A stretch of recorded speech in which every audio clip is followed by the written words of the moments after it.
Bonjour à tous les auditeurs et auditrices de VipRadioOnline.fr. Ici Jérôme pour un débrief sport à propos de voile. C'est notre 7e podcast concernant le Vendée Globe 2024 qui était parti de Port-Olona au Sables d'Olonne le 10 novembre dernier. Alors on fait un débrief, un point course pour voir ce qu'il s'est passé ces derniers jours. On jette un œil donc dans le rétroviseur. On commence par la journée de mardi 17 décembre. C'est fait, le Varois Johan Richomme a pris la tête de la flotte, détenue depuis 15 jours par Charlie Dalin. Mais sa première place ne tient qu'à un fil, les 3 premiers étant en moins de 5000 avec Sébastien Simon et son seul foil et Charlie Dalin donc 3e. C'est vraiment de l'inédit dans l'histoire du Vendée Globe. Après 37 jours de mer, les 3 mousquetaires sont dans un mouchoir de 5000. C'est officiel, suite à son dématage hier, la navigatrice britannique Pipe Air a annoncé son abandon sur le Vendée Globe en larmes. Elle se dirige vers Melbourne en Australie avec son gréement de fortune. Bon courage Pipe. Désormais, il y a eu 4 abandons sur ce Vendée Globe depuis le départ et 36 skippers sont en course. Problème de hook de grand voile pour Clarisse Kremer, 12e à bord d'Occitane en Provence. Rien de grave, mais Clarisse est très fatiguée après 3 heures de réparation et elle a loupé son système météo qui est passé. Elle se retrouve donc dans la Molle avec encore une latte de grand voile à changer également.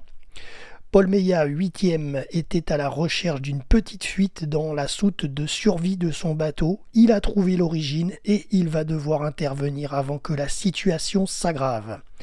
Après son avarie sur le vérin de quille hydraulique de la quille, Sébastien Marcet, 23e, a dû faire face ce mardi à des problèmes sur son hydrogénérateur. Sébastien est parvenu à le remplacer par celui de rechange. On passe à la journée de mercredi 18 décembre. Le resserrement en tête de course et le changement de leader hier s'expliquent. Pourquoi ? Parce que Charlie Dalin avait subi une petite avarie dernièrement qui lui a quand même valu 36 heures de mise en course parenthèse. Il est redevenu premier ce mercredi matin. Et en fait, il a eu un problème de voile qu'il a dû réparer dans sa soute à voile. Charlie a donc mis sa course entre parenthèses pendant quand même 36 heures, ce qui est un jour, c'est une journée et demie quand même. Mais c'est fait, tout est checké à bord de Massif qui a récupéré les 100% de son potentiel. Sébastien Simon, qui soupçonnait Charlie Dalin d'avoir un problème technique, avait raison. Johan Richomme, 2e, a croisé Charlie Dalin, a vu dans l'océan Pacifique après 38 jours de course. C'est génial. Et Sébastien Simon n'est pas loin. Les 3 mousquetaires se suivent de très très près en moins de 15 000, ce qui fait moins de 30 km. Tanguy Le Turquet, 22e, a constaté cette nuit le décollement d'un longis sur son bateau Lazare. Cela concerne les longerons. Ce sont les renforts structurels qui traversent le bateau. Assisté par son équipe à terre, il a réussi à effectuer les réparations. Ses communications électroniques étaient aussi tombées en panne. Il a passé près de 8 heures sans pouvoir appeler son équipe technique à terre pour avoir l'aide technique. Donc au total, il a perdu une quinzaine d'heures, Tanguy, mais il a repris quand même sa trajectoire de course. Le Hongrois Zwabi Veores, qui avait donc dû abandonner suite à la casse de son haubans, est bien arrivé à Cape Town, tout comme Louis Burton il y a quelques semaines en arrière. Barre de liaison de safran cassée à bord de Fives Group Lantana Environnement pour Louis Duc, 24e. Rien de très méchant tout de même. Il a réussi à effectuer les réparations quelques heures plus tard. Nous passons à la journée du jeudi 19 décembre 2024. Kojiro Shiraishi, le japonais, 30e, a 5 lattes de grand voile cassées et n'a pas de latte remplaçante en stock. Il a annoncé avoir, je cite, mis la course de côté. Kojiro en plus se sent très affaibli physiquement. Voilà, on lui souhaite bon courage, affaire à suivre. Paul Meillat, 9e, a expliqué avoir pas mal de soucis d'étanchéité à bord de son IMOCA biotherme. Il doit, je cite, éponger dans le bateau toutes les 3 heures. Le bateau est en mode sous-marin, l'eau est glacée, rien ne sèche. Il évoque également, je cite, des problèmes avec sa gaine de protection de câble de mât.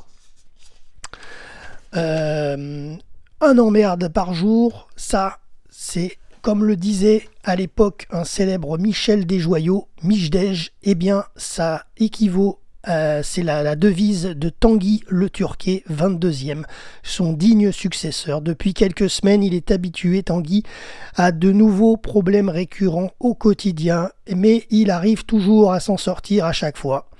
Il est comme les chats, il retombe sur ses pattes. Eh bien non, là oui encore, mais aujourd'hui, encore un emmerde pour Tanguy Le Turquier. Une fissure au fond du bateau, sur le fond de la coque, avec une légère voie d'eau. Tanguy a fait de la stratification et a réussi à réparer Lazare comme il a pu, en mode MacGyver. Violette d'Orange, 25e, s'est fait surprendre ce matin avec trop de voiles sorties sur le bateau, étendu sur le mât. Dans une très grosse dépression, le bateau est parti au tas et elle aurait pu démater, je cite, « j'aurais pu démater ». Du coup, elle a cassé quelques petites choses et va devoir réparer. Elle a passé récemment le Cap Lewin. Charlie Dalin a repris la main sur la course et creuse à nouveau l'écart sur ses poursuivants. Johan Richomme à 55 000 maintenant et Sébastien Simon à 79 000 au classement de 19 heures. Et Charlie a même dépassé la position d'Armel Lecléac en 2016, détenteur du record du Vendée Globe en 74 jours, rappelons-le. Charlie a 562 000 d'avance sur le chrono à battre. Autre info de ce jeudi, le point sur Virtual Regatta, le Vendée Globe virtuel. Oui, notre bateau vipradioonline.fr qui est engagé depuis le départ. Eh bien, ce matin, nous avons quitté l'océan Indien pour faire notre entrée dans l'océan Pacifique. Enfin, voilà, après 8 jours de retard à peu près sur Charlie Dalin, voire un peu plus. Quand on voit qu'il est déjà au milieu du Pacifique, nous on entre à peine, vous imaginez, mais je vous rassure, le premier de Virtual Regatta est loin derrière Charlie Dalin aussi. Cette année, en 2024, les leaders de Virtual Regatta ont des bateaux qui sont moins performants que les foilers, nos marins foilers du Vendée Globe. Voilà, alors qu'en 2016 c'était l'inverse. Il ne doit pas y avoir une mise à jour de fait, je pense, sur le jeu. Je peux vous assurer que c'est très long de se faire le Vendée Globe virtuel. Alors du coup, nous sommes 78 143e sur plus de 728 000 skippers. Bon, après, on va pas non plus se plaindre. Dans le classement du Vendée Globe, si notre bateau était réel, nous serions 17e. Derrière un certain Damien Seguin qui est 16e. Passons à la journée de vendredi 20 décembre, histoire de vieux loups de mer insolites. J'en ai 2 à vous raconter. Antoine Cornic, 32e, toujours dans l'océan Indien, a croisé un bateau norvégien de 11 mètres de long en mer et il a discuté avec le navigateur qui est seul à bord à la radio VHF. Le Norvégien n'a pas croisé un bateau depuis 110 jours, donc il était assez content de pouvoir parler à Antoine Cornic et il lui a expliqué qu'il fait un tour du monde juste pour le plaisir. Voilà. Par contre, Antoine a des ennuis avec l'un de ses vérins de pilote automatique et il va devoir trouver la panne. Et autre histoire de vieux loup de mer insolite, eh bien c'est celle du jeune Guirec Soudé, qui est pas très vieux, puisqu'il y a 14 ans, il en avait 18, donc vous faites le calcul. Et il est 29e, Guirec, et il s'apprête à franchir le Cap Lewin, et ça lui rappelle de bons souvenirs, parce qu'en 2010, il y a 14 ans, il avait donc 18 ans, et il était parti en Australie sans argent. Il avait fait près de 2000 km à vélo en dormant sur les plages et il avait rejoint le célèbre cap de l'extrême sud-ouest australien, le Cap Lewin. Justine Métro, 11e, a installé ses décorations de Noël aux côtés des photos de sa famille, ses amis et son calendrier de l'Avent à bord. Par contre, petite panne pour Teamwork Team SNEF, Justine a dû remplacer son dessalinisateur à cause d'une fuite qui était présente, et donc du coup ça ne lui permettait plus d'avoir d'eau potable à bord. Heureusement, bien entendu, elle en avait un de rechange. Elle a donc réinstallé le nouveau dessalinisateur, chose donc indispensable bien sûr à bord. Voilà. Et autre info de ce vendredi, les trois mousquetaires en tête de flotte, Charlie Dalin, Johan Richomme et Sébastien Simon, ont dépassé le point virtuel Nemo, qui symbolise l'endroit le plus éloigné de toute Terre sur la planète, entre la Nouvelle-Zélande et le Cap Horn. La première Terre est située à 2688 km. Et Sébastien Simon commence à se faire lâcher par Dalin et Richomme. Alors on passe à la dernière journée, c'est le jour de diffusion de ce podcast. Nous sommes aujourd'hui samedi 21 décembre. Que s'est-il passé dans cette journée ? Eh bien, première info, genou toujours gonflé et douloureux pour Damien Seguin, 16e, mais il fait avec. Pour se déplacer sur le bateau, il est parfois obligé d'être à quatre pattes, soit debout quand tout va bien, soit même en équilibre en se tenant de partout. En tout cas, les cervicales, ça va mieux. Il porte la minerve le plus souvent possible.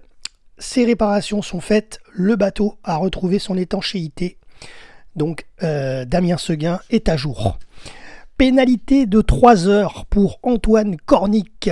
Eh bien oui. Alors, afin de mouiller en sécurité aux abords de l'île Saint-Paul, comme on avait pu le dire dans notre dernier podcast, vous aviez même une photo d'Antoine au large de l'île Saint-Paul qu'on voyait très bien. Eh bien, dans le cadre de ses réparations de rails de grand voile, il avait été contraint d'utiliser là-bas son moteur et d'utiliser l'une de ses ancres qu'il a ensuite coupée. Cela a créé des infractions et parce que c'est interdit de démarrer son moteur, même autant pour manœuvrer que pour naviguer. Et de ce fait, le jury international du Vendée Globe lui a imposé cette pénalité qu'il devra réaliser dès que possible. Point virtual regatta sur le Vendée Globe virtuel avec notre bateau vipradioonline.fr. Nous sommes ce soir 41 501e sur plus de 755 000 skippers dans l'océan Pacifique. Donc autrement vous dire qu'on a une très bonne place. Par contre, c'est difficile, faut l'avouer, parce qu'on est quand même au tout début de l'océan Pacifique. On est passé aujourd'hui très très près de l'île Macquarie d'ailleurs, qui est située au 55e sud-ouest de l'île d'Auckland et de la Nouvelle-Zélande un peu plus haute, un peu plus au nord. C'est un peu décevant ce jeu quand même, Virtual Regatta, je tiens à le dire, parce que on est passé vraiment aux abords de l'île Macquarie et bien entendu vous ne voyez pas l'île Macquarie. Voilà, vous êtes en 3D, pas de problème en visualisation modélisée avec le bateau virtuel et tout. Mais comme un jeu vidéo, en fait c'est un jeu vidéo à la base, Virtual Regatta, mais on ne voit pas l'île, il n'y a aucune terre à l'horizon, c'est impossible de voir une terre. Et c'est vrai que ça aurait pu être intéressant pour les infographistes de ce jeu de faire quelques terres, quelques îles majeures, ça aurait été sympa de les voir. Là on voit rien du tout. Voilà, bref. Nous sommes donc 17e dans le classement du Vendée Globe. On est juste derrière Damien Seguin qui lui est 16e et qui est sensiblement à la même position que nous mais un peu plus nord. Voilà. Allez, on repart sur le Vendée Globe. Après-midi chargé pour Nicolas Lunven qui est 5e. Il a même dû travailler pendant 2 à 3 heures pour réparer un chariot de latte 1 de sa grand voile dans des conditions musclées entre 30 et 35 nœuds de vent. Journée compliquée aussi à bord de Charal pour Jérémy Bayou, c'est d'ailleurs l'adversaire de Nicolas Lunven. Lui il est 6e, il est juste derrière, il a dû réparer le hook et démonter le rail de sa grand voile avec quelques lattes sans essayer sans déchirer la grande voile bien entendu, et dans les mêmes conditions donc que Nicolas Lunven qui le devance de peu au classement. Après 6 heures d'effort, Jérémy a pu se dépanner et reprendre sa course. Alors depuis hier, l'épisode des Trois Mousquetaires en tête de la flotte, eh bien c'est terminé. La série est terminée. Sébastien Simon, 3e, s'est largement fait distancer en 24 heures environ. avec son unique foil à bord, et par le duel Richomme-Dalin, qui se suivent à 20 000 seulement et filent vers le Horn, qu'il devrait atteindre autour de Noël, avec de l'avance sur le record des 64 jours d'Armel Lecléac en 2017. Alors Johan Richomme le cite, je cite, il a dit « Normalement, on aurait 3 jours d'avance sur le record de Armel Lecléac. À voir. » Moi, je suis un peu sceptique, mais à voir. On verra. Il y avait 500 et quelques mille d'avance autour du point Nemo. Donc à suivre. Alors justement, le point classement de ce Vendée Globe ce samedi 21 décembre, 41e jour de course à 19h heure française. À l'heure où je vous parle, il est 22h. Mais voici donc le classement que nous avions à 19h. Johan Richomme premier devant Charlie Dalin qui est 15 000 plus loin seulement. Sébastien Simon 3e à 251 000, donc il est très relayé, largement relayé. Thomas Ruyant est 4e, accompagné d'un sacré flot de skippers derrière lui. Donc Thomas Ruyant 4e, et plus loin, juste après lui, on peut retrouver Jérémy Bayou 5e, Nicolas Luneven 6e, Yannick Bestaven 7e, Boris Herman 8e, Paul Meillat 9e, Sam Goodchild 10e, et nous avons Justine Métro, la première femme du Vendée Globe. Elle a raccroché le wagon des garçons, des hommes. Elle est 11e. Elle est derrière Sam Goodchild, voilà.